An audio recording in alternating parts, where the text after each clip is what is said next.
Waalaikumsalam warahmatullahi wabarakatuh. Oke, silahkan kita berdoa dulu. Ketua kelas sudah dipimpin berdoa. Bismillahirrahmanirrahim. Allahumma aftah lana hikmataka wansur alaina rahmataka min khazaini rahmatika ya arhamar rahimin. Oke, sebelum saya mau mulai pelajaran hari ini, saya mau ngetes dulu apakah kalian bisa fokus atau sudah fokus dan siap untuk memulai pelajaran kita hari ini. Nanti, jadi ketika saya bilang selamat pagi, kalian tepuk tangannya 1 kali.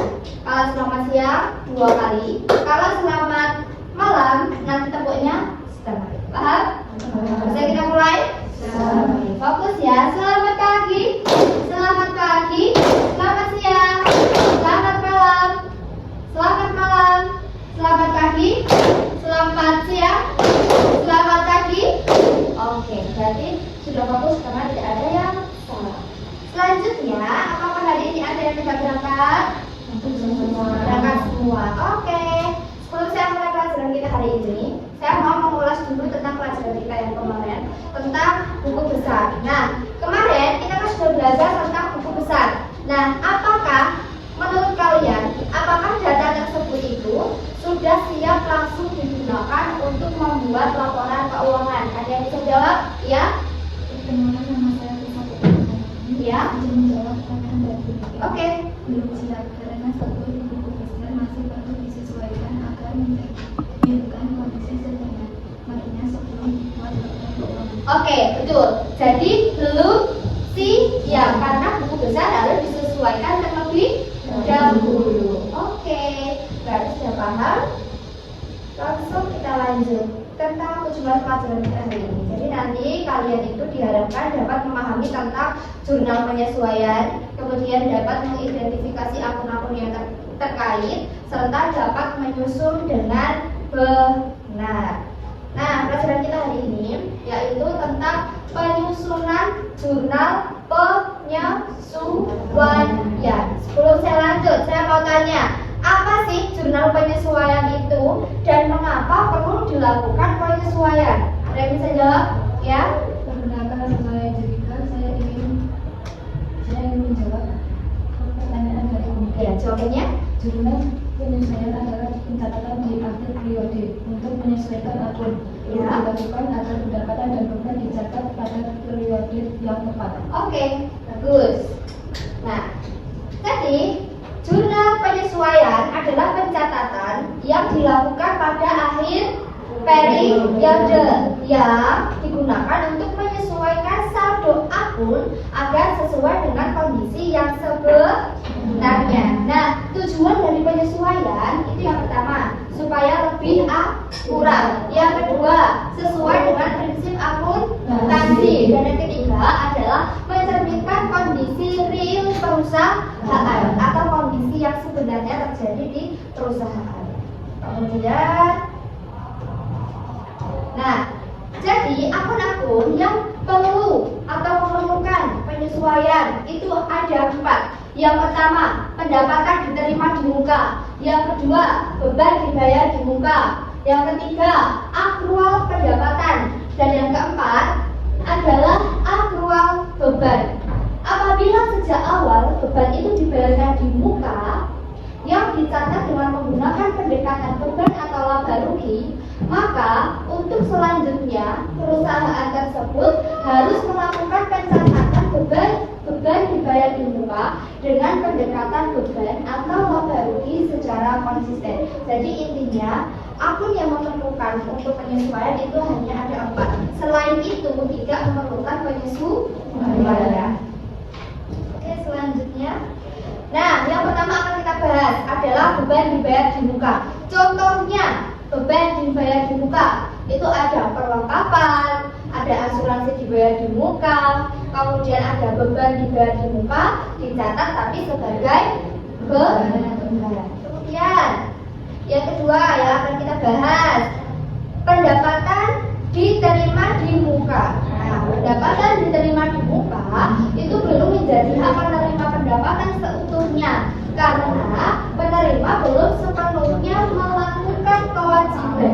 kepada pelanggan yang membayar pendapatan itu. Pendapatan diterima di muka berlaku lebih dari 1 periode akuntansi, sehingga setiap akhir periode harus disesuaikan. Oke, ini adalah contoh dari akrual pendapatan. Nah, sebelum saya lanjut ke akrual pendapatan, saya mau ngasih contoh terlebih dahulu. Nah, jika misalnya ya, saya kasih pertanyaan ke kalian. Jika kalian menerima uang les, kemudian dibayar di awal bulan untuk 3 bulan ke depan, apakah itu langsung jadi pendapatan? Ya. Tidak, karena belum seluruhnya menjadi hak, tetapi disebut sebagai pendapatan diterima di muka. Iya, betul. Bagus, jawabannya betul ya.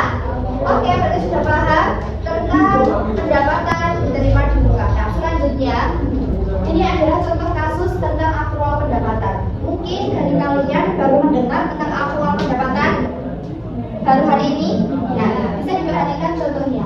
Sebagai contoh, pada 30 Desember 2016, Salon Juwita telah menandatangani perjanjian kerjasama dengan sebuah stasiun televisi lokal. Perjanjian tersebut menyatakan bahwa Salon Juwita akan memberikan jasa tata rias untuk pembaca berita stasiun televisi tersebut dengan biaya 200.000 per orang dan akan dibayar sebulan sekali setiap tanggal 30 sampai pada tanggal 31 Desember 2012 telah diselesaikan jasa tata rias untuk 4 orang. Walaupun pendapatannya itu sebesar 800.000, nah 800.000 ini didapat dari 4 dikali dengan 200.000. Nah, tapi dia akan dibayarkan pada bulan Januari. Salon Juwita akan mengakui pendapatan sebesar 800.000 pada bulan Desember. Ayat jurnal penyesuaian dan besar klaim terhadap pelanggan ini adalah sebagai berikut. Jadi intinya dia itu bayarnya bulan Januari, tapi kita harus mengakui kalau kita sudah menerima itu bulan Desember, bulan sebelumnya. Jadi kita belum menerima, tapi kita harus sudah mengakui. Itu yang dinamakan dengan akrual pendapatan. Kalau ada soal seperti ini, jurnalnya adalah bebannya piutang usaha, kreditnya adalah pendapatan jasa. Karena di sini sistemnya dia masih hutang, itu ya. Oke. Nah, sekarang kita akan membahas tentang akrual beban. Di sini itu ada contoh soal, tapi di sini saya tidak mau menyuruh kalian untuk menjawab. Jadi nanti saya akan menangkap bola ini. Silahkan nanti yang menangkap bola ini bisa menjawab soal yang saya berikan yang ada di depan sini. Siap? Ya, oke, saya ajak ya. Ya, oke. Ya, coba dijawab jurnalnya apa? Dibaca dulu soalnya. Sebagai contoh. Pada akhir periode akuntansi Salon Juwita terdapat utang gaji sebesar 210.000. Namun dibayarkan jurnal penyesuaiannya adalah sebagai Ya, apa jurnalnya? Bisa maju ke depan, silakan ditulis. Iya. Debitnya apa? Kreditnya apa? Terus tanggalnya apa?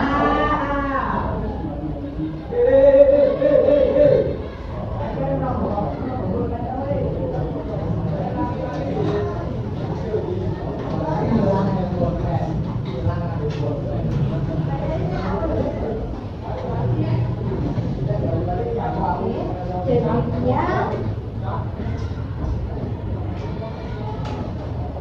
beban gaji. Kreditnya apa? Kreditnya tulis dulu kreditnya. Ya.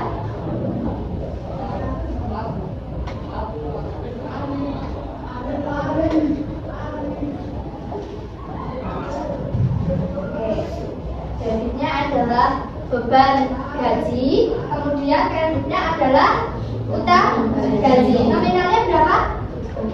Oke, bagus. Tepuk tangan dulu untuk baca apa? Iya, tepuk tangan dulu. Oke, jadi kalau ada soal seperti ini, itu debitnya adalah beban gaji.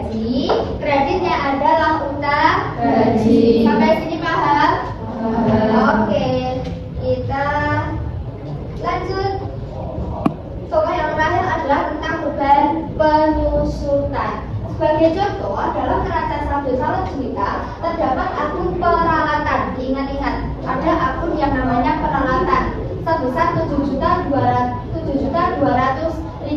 Peralatan tersebut memiliki umur ekonomi selama 10 tahun. Jadi peralatannya itu umurnya adalah 10 tahun. Nah, harganya sebesar 7.200.000. Di sini kalian disuruh untuk menghitung beban penyusutan selama 1 tahun itu berapa. Caranya adalah 7.200.000 dibagi dengan 10 karena umurnya adalah 10 tahun. Kita disuruh untuk menghitung umurnya 1 tahun. Berapa 7.200.000 dibagi 10? 720.000. Nah, jadi di sini salah ya nominalnya. Yang betul berapa? 700. Nah, kalau ada soal disuruh untuk menghitung beban penyusutan, itu nanti debitnya adalah beban penyusutan peralatan. Karena di sini kita menghitung penyusutan. Kemudian kreditnya adalah akumulasi penyusutan peralatan. Nominalnya didapat dari yang sudah kita hitung tadi sebesar 720.000. Oke. Sebelum saya tutup, saya mau tanya terlebih dahulu sebagai pertanyaan untuk kita. Mengapa laporan keuangan itu harus disesuaikan dengan kondisi yang sebenarnya? Kalian bisa jawab, ya? Saya benar-benar dari izin pertanyaan. Ya. Agar laporan keuangan akurat dan mencerminkan kondisi sebenarnya, sehingga dapat digunakan sebagai dasar pengambilan keputusan moneter. Betul. Jadi tujuannya agar bisa digunakan sebagai dasar pengambilan yang tepat. Oke, sudah selesai. Seperti biasa, saya mau minta satu anak untuk menyimpulkan pelajaran kita hari ini. Ada yang mau? Iya enggak? Silakan langsung dibaca kesimpulan kita apa hari ini. Yang keras? Penyesuaian dibuat di akhir periode untuk memastikan data keuangan sesuai kondisi sebenarnya. Oke, itu ya kesimpulannya. Jurnal penyesuaian itu perlu dibuat pada akhir periode akuntansi. Oke, sudah selesai. Tapi nanti saya kasih kalian tugas. Tapi tugas kalian ini tidak individu. Nanti silahkan tugasnya berkelompok, ya. Silahkan nanti kalian buat kelompok yang isinya 2 sampai 3 orang. Nah, soalnya silahkan bisa kalian tulis dulu. Mengapa jurnal penyesuaian perlu dibuat pada akhir periode akuntansi? Kemudian jelaskan secara singkat dan berikan satu contoh akun yang memerlukan penyesuaian. Nah, silakan nanti soal tersebut kalian diskusikan dengan kelompok kalian masing-masing yang berisi 2 sampai 3 orang. Nanti di pertemuan selanjutnya bisa kita bahas atau bisa kita presentasikan. Paham? Oke, ada yang mau ditanyakan? Oke, kalau tidak ada yang mau ditanyakan, saya mau menyampaikan materi kita besok, yaitu tentang buku besar setelah penyesuaian. Itu ya. Jadi materi kita besok adalah buku besar setelah penyesuaian. Oke, materi hari ini kita selesai. Saya akhiri terlebih dahulu. Terima kasih. Wassalamualaikum warahmatullahi wabarakatuh. Waalaikumsalam warahmatullahi wabarakatuh.